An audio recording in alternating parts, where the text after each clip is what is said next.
Welcome to the Institute of Computer Science.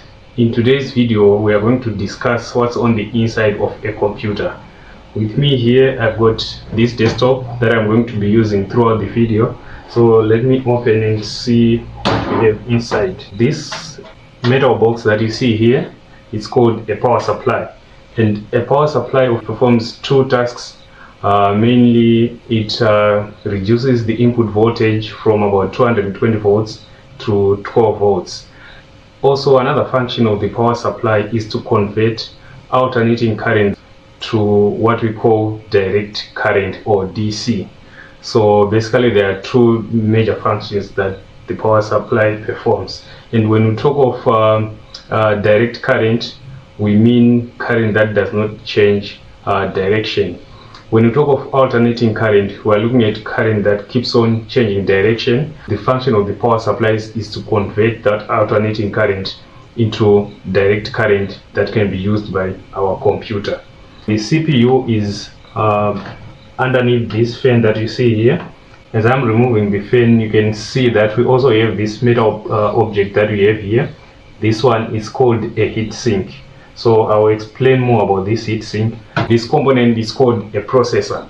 So the processor, it performs all the calculations that you do on your computer. It also executes some commands that you send to the computer. For example, let's say you are working on a Word document. You may want to print it. When you hit the print button, it is the processor that is going to interpret that command and sends a message to the printer so that the printer can print. Inside this processor, we have millions of transistors that are inside the processor. Those transistors are responsible for all the calculations and the execution of instructions. This one is called a heatsink, the metal object. And on top of the heatsink, we have the fan that you see here.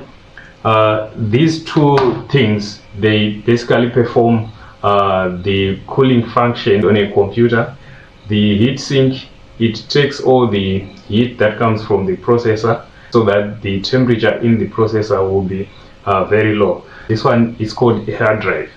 So I'm going to remove these two cables so that you can clearly see what the hard drive looks like. This is the top part of the hard drive. The function of the hard drive is to store your documents and also your data. When your hard drive is full, you may think of buying a bigger hard drive and you replace the smaller hard drive, or you can buy a second hard drive so that your computer will end up having two hard drives. The function of the hard drive is also to store the operating system of your computer. If your computer is running on Windows 10, that operating system will be stored in the hard drive. This device is called an optical drive. So the optical drive is responsible for writing data to your CD, and also it can also read data that is on your CD. We have this one that we call the computer memory. This is the computer memory, and if I want to remove the computer memory, I simply press these two tabs here, and by so doing I will be able to remove the computer memory, or RAM. When we talk of RAM, we are talking of temporary storage. In other words, when you are working on a document, that document will be temporarily taken from the hard drive and placed inside the memory. Then in the hard drive, information will be permanently stored there. It doesn't matter whether there is a continuous power supply or not, information will not be deleted. But when we are talking of computer memory, or RAM, once you turn off the computer, all the information inside RAM is going to be removed. This green board is actually called the motherboard. That is where all the devices inside a computer are going to be linked. They are somehow they will be connected to the motherboard so that data can be transferred amongst the various devices that are connected to a computer. If you look carefully, you are going to see that we have this small battery that we have here, the size of your thumbnail. It's called the CMOS battery. Why it's called the CMOS battery is because we have a chipset that we call CMOS inside the computer. So CMOS, it contains some basic settings that comes from the manufacturer. For example, we have the time and date.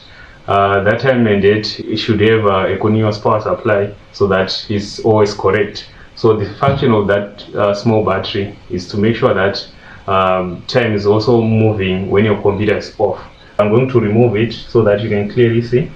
If I push back this metal object here, it's going to release the battery, and this is the battery that you see here. We're also going to look at what we call the expansion slots. These expansion slots, they're also on the motherboard. Here we have this one, the longer one, and also have this one, the smaller one. The function of the expansion slots is to allow us to add more features to our computer. Let's say this desktop doesn't have the capabilities to connect to a Wi-Fi network. So if you want to connect it to a Wi-Fi network, we are going to buy what we call a Wi-Fi card. Then we place it on any of these slots depending on the type of the Wi-Fi card that we have bought. When you put it into this slot, at the back of the computer, we are going to see some two antennas that will connect our computer to the Wi-Fi network.